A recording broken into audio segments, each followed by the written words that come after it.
That's a house burning down. And my house, when I was 7 months pregnant, actually did burn down. And there's nothing really funny about it, but there's a lot of poignancy about it. My housekeeper, I had an overzealous housekeeper, and she took a log out of the fireplace, and she put it into a bin that had a lot of painting rags in it, and it kind of like that, and that was the end of it. And I remember how devastated I was and how I felt about everything is just gone.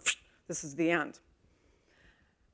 And then along around a couple days later, because this was right before Christmas, a friend of mine, who's still a very dear friend, gave me a tiny little piece of art.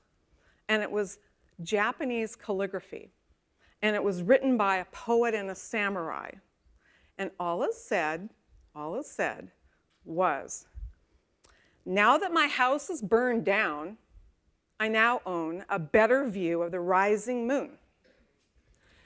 And I don't know about you, but that just kind of gave me shivers. And I thought, this guy, he's so smart. He is really smart, actually. So then I thought, all right, so what is that all about, really? And this is lesson 1, what I said. Because this is about burning down the house, right?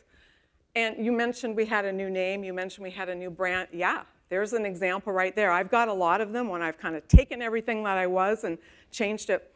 But this one, just recently, we decided to drop Waggener and Edstrom. Good for you. I just copied Jim, and it works really well for me.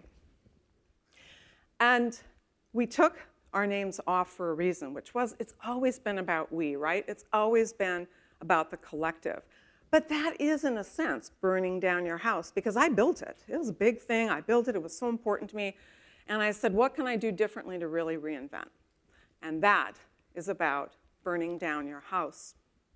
And it's also about what I call deliberate disruption. It's something a lot of people talk about now in terms of what is it that you need to change now that's legacy or anything at all that you've got that you're holding on to so tightly with your little fists that you can't see the moon.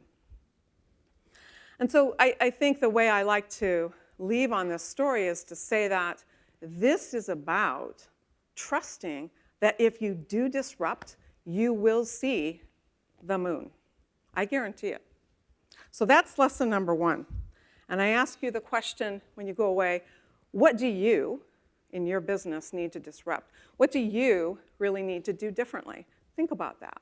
Because if you want to survive that impact zone that we were talking about, you're going to actually need to burn down your house.